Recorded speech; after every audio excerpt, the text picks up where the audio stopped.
Okay, hello and welcome. So it's December 3rd, 2023. Happy December, happy holiday, holy day season. I know I wore my red shirt to sort of celebrate the season, and I hope you're celebrating too. And how do we do that? How do we do that?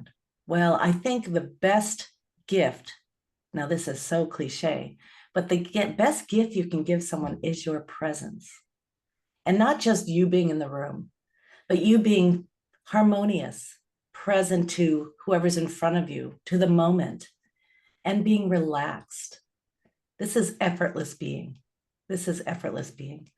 So I was telling some of you earlier that I was going to share with you some results of a survey I did, mostly women, and what their biggest challenges were, what their biggest reasons were for practicing meditation. So I'm just going to share it with you. And if you have something to add to this, feel free to put it in the chat. I may or may not get to it today, or while we're on the call, but feel free to add what your top reason for practicing meditation or wanting to be here and practice meditation. I know often we start with the conversation about what is your intention. I can tell you that for me, it was to reduce anxiety. But it was really because I was so anxious, the opposite of effortless being, that my friends and my boyfriend, who wanted to be my boyfriend, this was years and years ago, well, in my early 20s, I was so anxious. He said, if you really want to be my girlfriend, you're going to have to learn to meditate. Because having me in his space was so disturbing. I was not harmonious. I was not integrated. I was not comfortable in my own skin. So that was 30 years ago. And that was my reason for meditating. Plus, I wanted him to be my boyfriend. But that was the number one reason. 75% of responders said that was their number one reason for wanting to meditate. Another one, the second one, was creating more peace in my life. 62%. Now, I don't know how Google Forms figures out the percentage because it adds up way more than 100. But that was the second most popular answer, was to create more peace in my life or their lives. The third is to address health issues, bring about more physical or mind-body balance. The fourth is to feel closer to God. Now, I don't know about you, but my meditation practice has evolved over the years beyond just trying to get rid of stress. And it moves more into opening up the heart, opening to the qualities of love and the heart, and much more about having spiritual experiences or feeling this love of the universe and being open to that. That's, obviously secondary to my initial reason. And I'm sure many of you are here for that as well. And the last one of the top 5, was finding more meaning and purpose in my life. So if you have some other reason that's not listed here, feel free to put it in the chat. Here we go: to be kinder, more patient with others, to be the kinder, softer person for myself and those I love. It's beautiful. To be grounded and non-judgmental. So that sounds to me like effortless being. When you're being, you're not critical, are you? When you're being, you're not impatient. When you're being, there's no need for judging others or making an evaluation. You're simply the witness or the presence in the room. So now, Bonnie's sharing here that she came in 2006, many years ago, for anxiety, and now it's for community. I'd have to agree with that too. So most people, in terms of how they learn to meditate, was that most of them have taken a class, about 45%, and then many of them, 33%, listen to guided meditations. But let's talk about what their biggest challenges are. I'm pulling up this here. First one is that their mind wanders. So I wanted to address that today. Excuse me.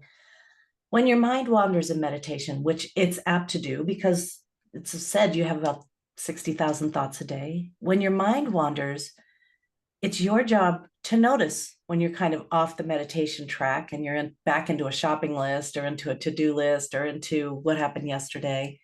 Your only job is to notice when you're not really focused in the meditation. Now, When the mind wanders, it doesn't mean you're doing something wrong. It doesn't mean you're not meditating. Mind wandering is part of the meditation practice. And what creates a meditation muscle is when you notice you're kind of off the meditation path and you bring your attention back, and you bring it back gently, just like you might look out the window and then bring your attention back to the screen. It doesn't take a whole lot of effort. Mind wandering can happen in any meditation to any meditator. Now, I want to caution some of you who might think that mind wandering isn't part of meditation, because I had one person come to me who had learned to meditate years ago, and she said that every time her mind wandered, she'd start her timer again. So she didn't think she got 10 minutes of meditation, and so she'd start again at 20. And every time her mind wandered, she'd restart her timer. Don't do that, because mind wandering is definitely part of the practice. So when you notice the mind is wandering, bring your attention back without a whole lot of judgment. So being kind to yourself, just like what some of you want when you come to meditate. Practice being kind to yourself. Recognize it's the nature of the mind to think, and bring your attention back to the meditation focus, if there is one, whenever you notice you're off track. Okay, so that is why many people don't meditate, is because they think they're doing it wrong. So I can tell you the only way you can do meditation wrong is by beating yourself up, by not doing it at all, or by being really judgmental about your practice. So let go of expectations, be kind to yourself, don't try too hard, and we'll be moving more into that effortless being. The second most challenging aspect of meditation, let me just see what we have, is, here we go, having not enough time. Well, thank you. You do have enough time, because here we all are. So thank you for making time for what I would have to say is one of the most important life-changing practices of your life. It's right up there with brushing your teeth and getting a good night's sleep. And so if you don't have enough time, think about somewhere in your day where you can slide a meditation in. Slide one in. Like if you're brushing your teeth, you remember, oh, now I meditate. If you get up in the morning, as the one meditation teacher used to say, rise, pee, meditate, RPM, get up and do it, or schedule it in your calendar, just to review the times that are best for meditation before we meditate. Ideally, first thing in the morning, before you get going, before everything jumps into your day and into your to-do list, is to start meditating. Get up, go to the bathroom, brush your teeth, get a glass of water or whatever it is, and then sit down. Get up to sit down. And some of you say, well, I get up and then I think I'm going to do it, and then I don't do it because everything seems to sort of become more priority. So one suggestion I have is that you do not wake up alarmed. And what does that mean? Do not use your phone to wake you up with an alarm. Because if you're like most people, you'll pick your phone up to turn it off, and next thing you know, you're scrolling.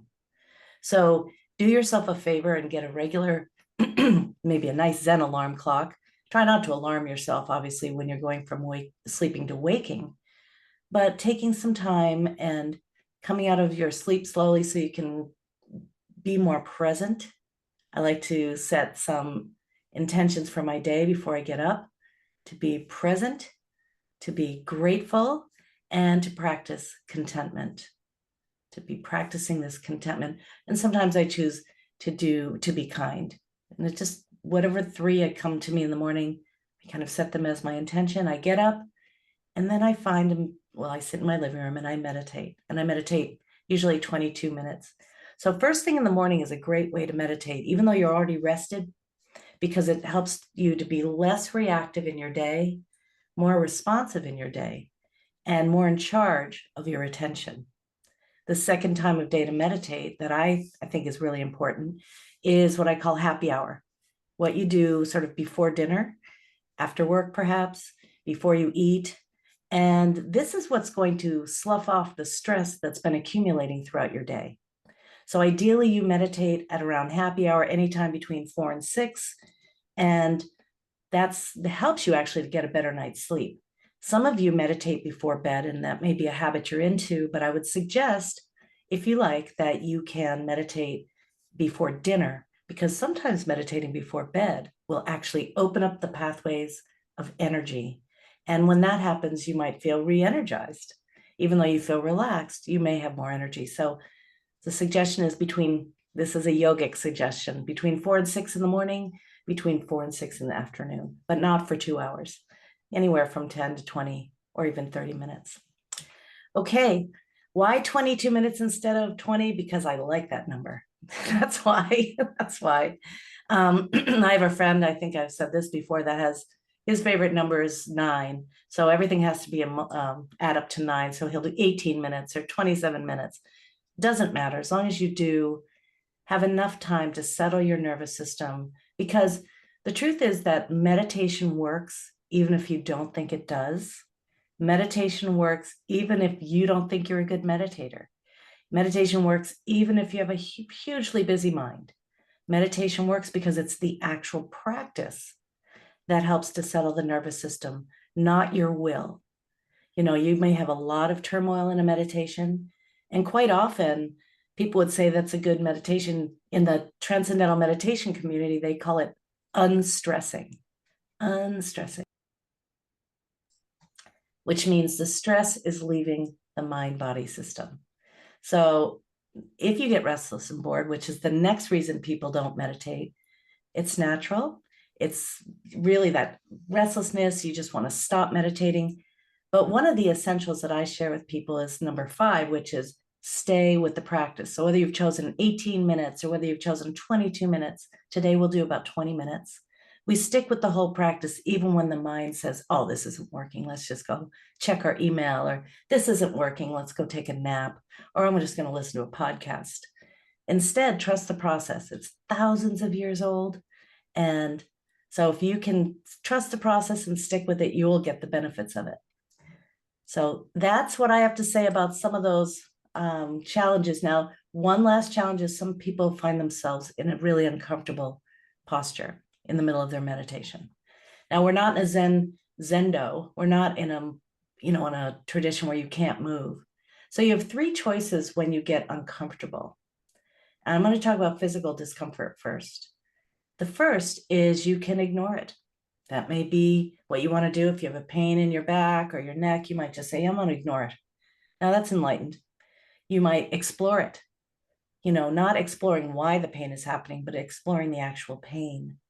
Find the source of it, not trying to figure out what to do about it. We're not discussing surgery or Advil or any of that. Just simply being with whatever that sensation of pain may be, and seeing if you can reduce the barrier that you may have mentally to the pain. Next, you can explore it, you can ignore it, both are enlightened, or you can move your body if you need to. You can move your body if you need to. That's the other choice you have. Now, what if it's mental or emotional pain? What I tend to find happening in meditation is that emotions will come up as part of the unstressing, and you may feel the emotion and you don't know why it's arising. Quite often there are issues in our tissues, experiences that we didn't fully digest when we were having them because it was too difficult or painful or whatever it may be. So sometimes in meditation, when the mind settles down and the body settles down, there's some sort of rewiring. I know that's not the accurate name for it, but there's a sense of relaxing into balance. And as that happens, some emotions can be stirred up.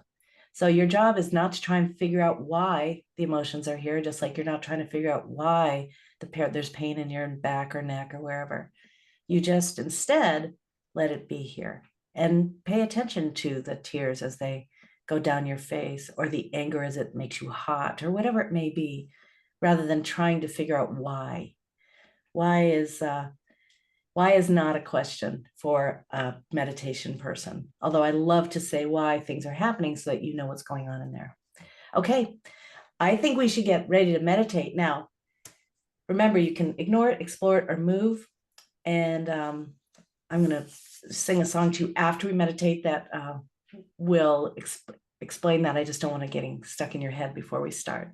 So today's meditation is going to be about effortless being. And in general, most meditations have three components. You've got your gentle attention, which hopefully you're looking at me or listening to me with now. You have your intention, whatever you might have put in the chat or what other people said tend to be the most common intentions: to be more peaceful, to feel more connected, to be kind, whatever it may be, open-hearted, non-judgmental. So you've got your intention, your attention, and usually there's a focus for your attention. Sometimes it's your breath, sometimes it's a prayer, sometimes it's a sensation, sometimes it's a sound. So today we're going to pay attention to the breath and the body, and then we'll move into something called open awareness. So we'll start with focused attention. You can even feel your breath now as I'm speaking to you. We'll be paying attention to the breath, and then we'll move into open awareness where we just allow everything to be here. Comfort is key, as I said before. So find a comfortable position. Your feet can be on the floor. I'm not a stickler for position, except for upright is ideal. Upright is ideal, and not trying to stress or strain to make your back completely straight. Just upright, relaxed. Like to tuck the chin just a little bit to lengthen the back of the neck. I like to leave my hands on my lap, either palms up, palms down, or sometimes just clasped like that. So we're going to begin. As we do, you can close your eyes if you like, or if you prefer, you can just slowly cap them, gazing downward to your hands or the floor. Whatever's easy for you. And throughout this practice, it will be ideal if you can to sit relatively still with your eyes downward or closed, though you can move if you need to. So as we move into the meditation, which will be about 20 minutes, I invite you to put your attention on your intention, whatever it may be for today.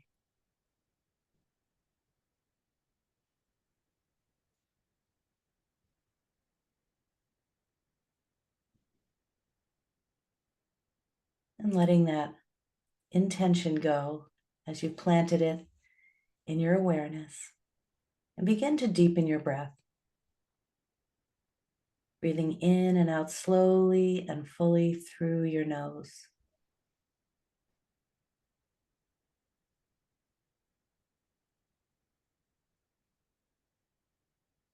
Deep inhales, filling up your lungs,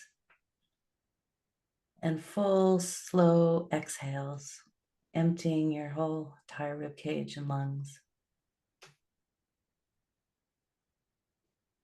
3 long, slow, deep breaths at your own pace sends a signal to your body that it's okay to relax.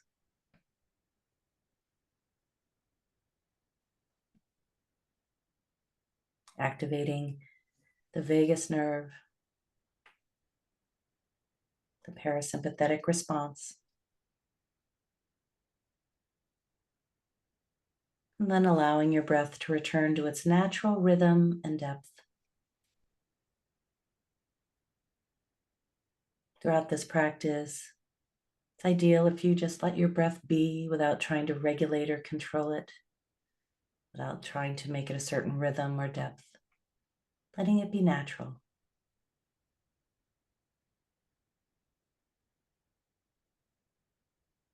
And with your eyes closed, you may begin to become a little bit more aware of the sensations that are present in the body. Perhaps you feel the air on your skin,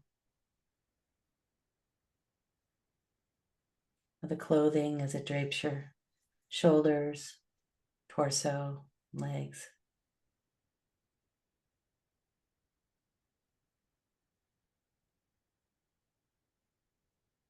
Perhaps you feel a slight swaying of being alive.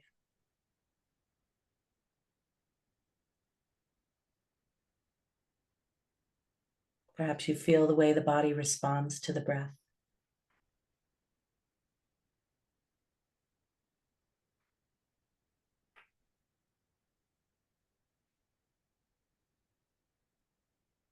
As you scan your body with your awareness, begin to relax the various areas that you notice are tight. Might soften your face or lower your shoulders.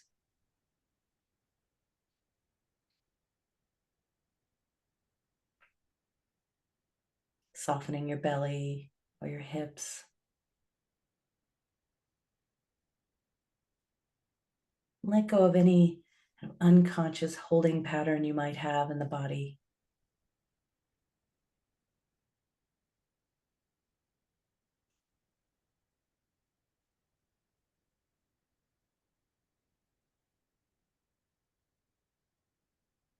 Begin now to tune into the breath. As you bring your attention to it, it might shift. It might get deeper or shallower. It might get faster or slower.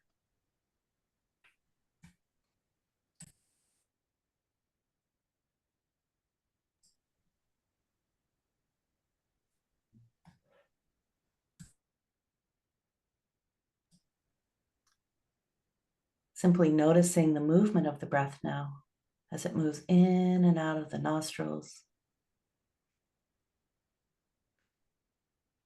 as it moves up and down the windpipe,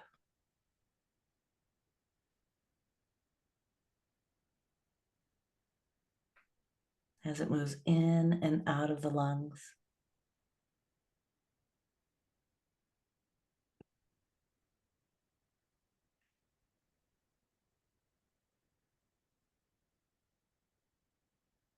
Perhaps you notice the cool air on the inhale and the warmed breath as you exhale.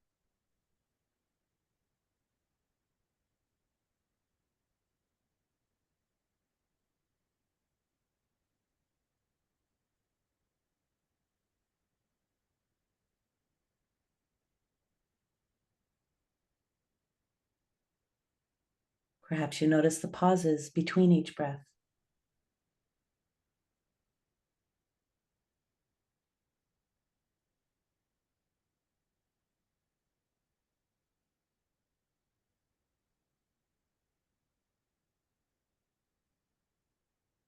This mindful breath awareness, being present with the breath and the various sensations. There's nowhere to go and nothing to do but notice what's here.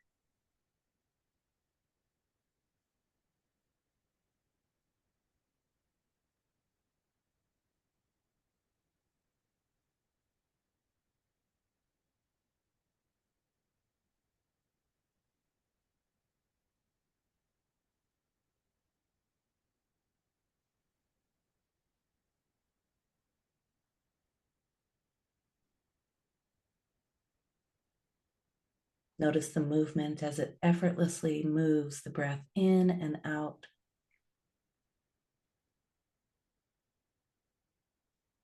Letting go of the need to make any distinction between pleasant and unpleasant.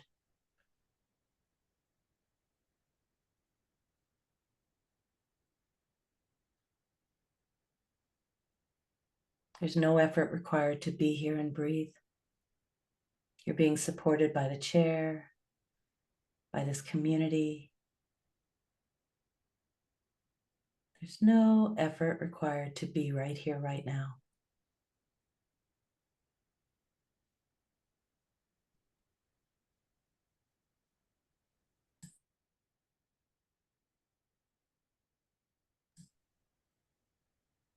You're being held by something much greater and vaster than yourself.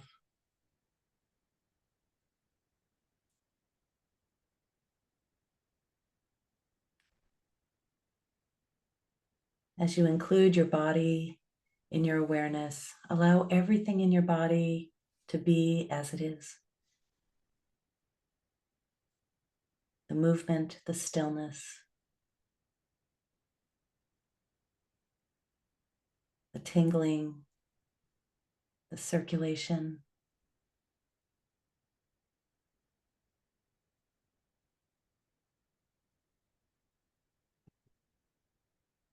the warmth, the coolness.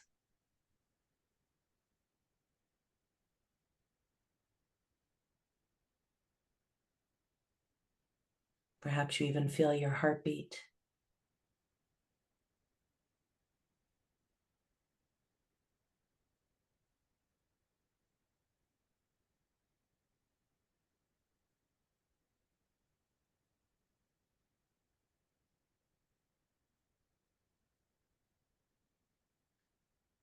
Now imagine allowing everything to be exactly as it is, without any interference from your side. The body, the breath, the sounds in your environment.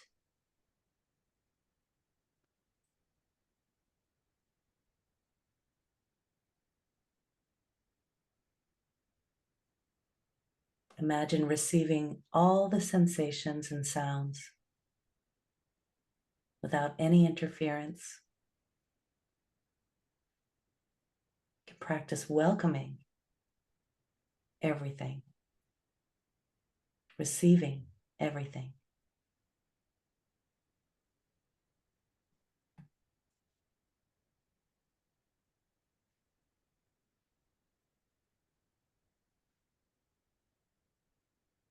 Imagine that there's nothing to change or improve.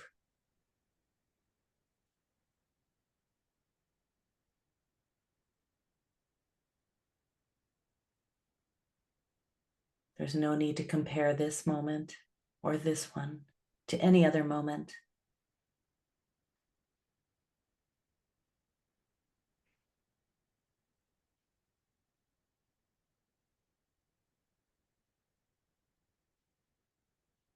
Letting go of ideas of how it should be, what you should feel, how everything should be.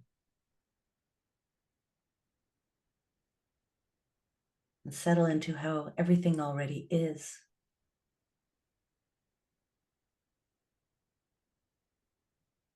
There's nothing to achieve or acquire.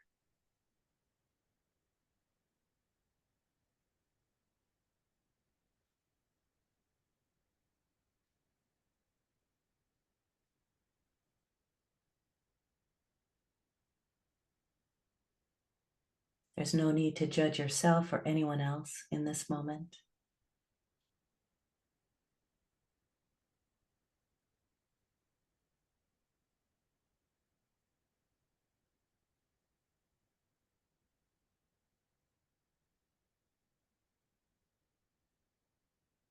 Allowing everything to be as it is. No resistance.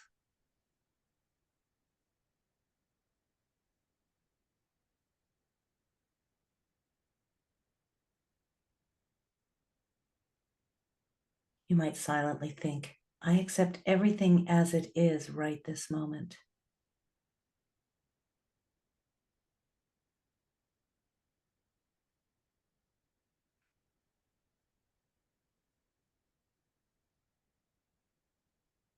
There's no need to struggle. No need to blame.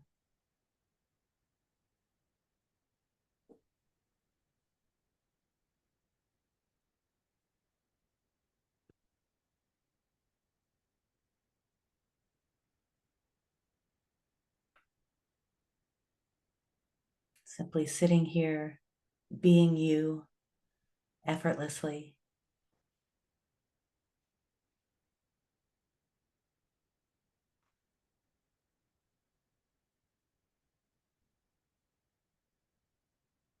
Without any need to defend yourself. Simply sitting here and receiving this beautiful moment.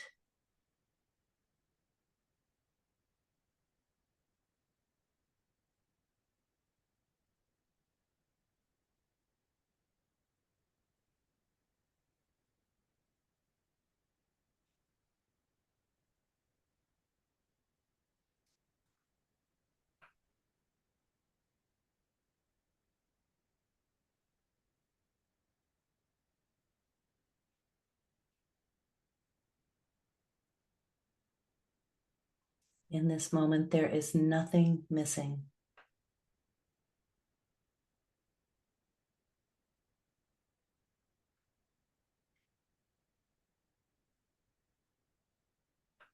If your mind wanders off, bring it back here to this moment, to the sounds, the sensations,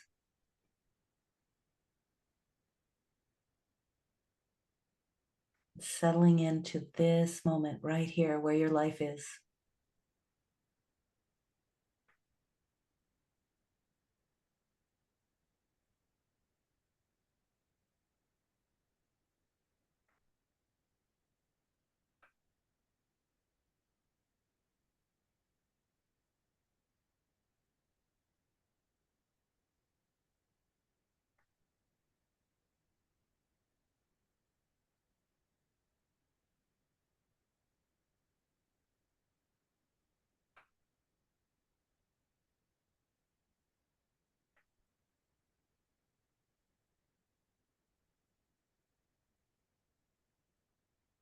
You might silently say to yourself, I am whole and complete as I am.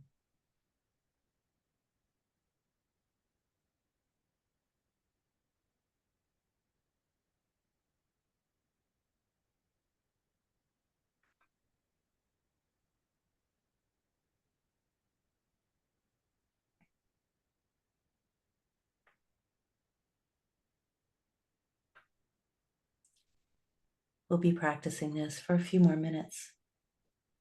If your mind seems very busy, you can bring your attention back to the breath. Otherwise, settle into this moment, perfect and complete as it is, just like you.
And now you can bring your awareness to that part of you that is aware, that part of you that was aware of your breath, or the sounds, or the circulation. Becoming aware of this vast awareness, this unconditioned presence.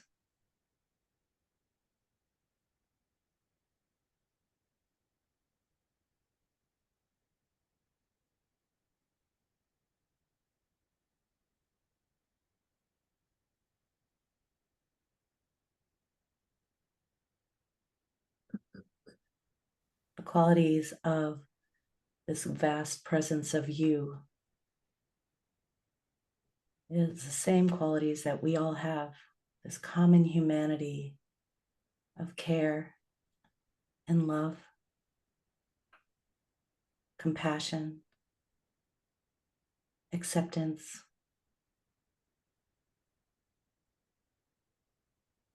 strength, beauty.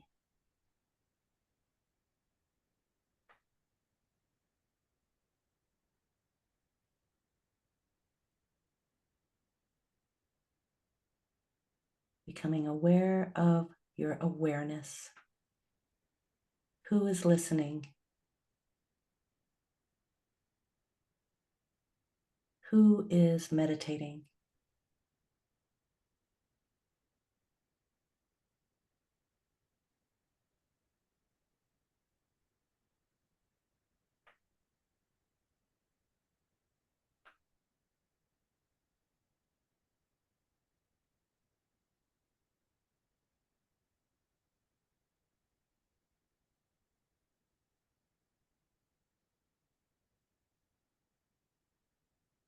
The answer is I am.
I invite you now to keep your eyes closed and deepen your breath a little bit.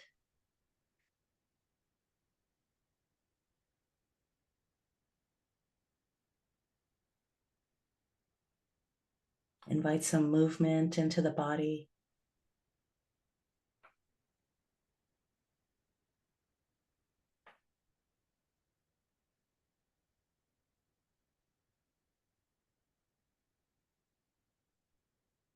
Notice how you're feeling.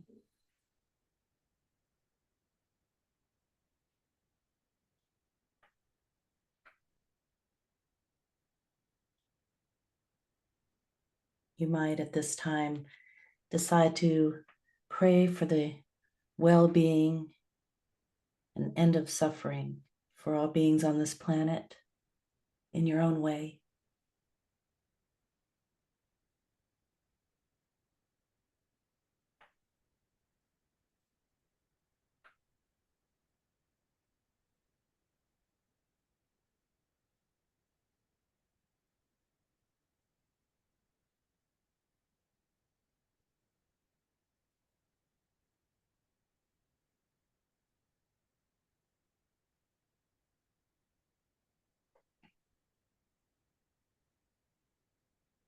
I'm going to share with you a prayer from when I was living in India. Some of you might know it. Loka samasta sukhino bhavantu. Loka samasta sukhino bhavantu. Loka samasta sukhino bhavantu. Om Shanti, Shanti, Shanti. May all beings in all worlds be happy, be free from suffering, and know peace. Loka samasta sukhino bhavantu.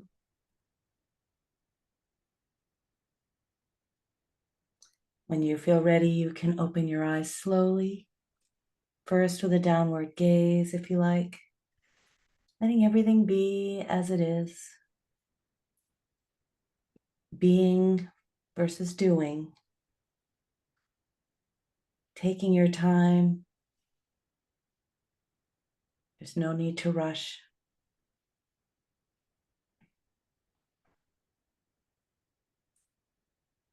When you're ready to open them all the way, you can do that.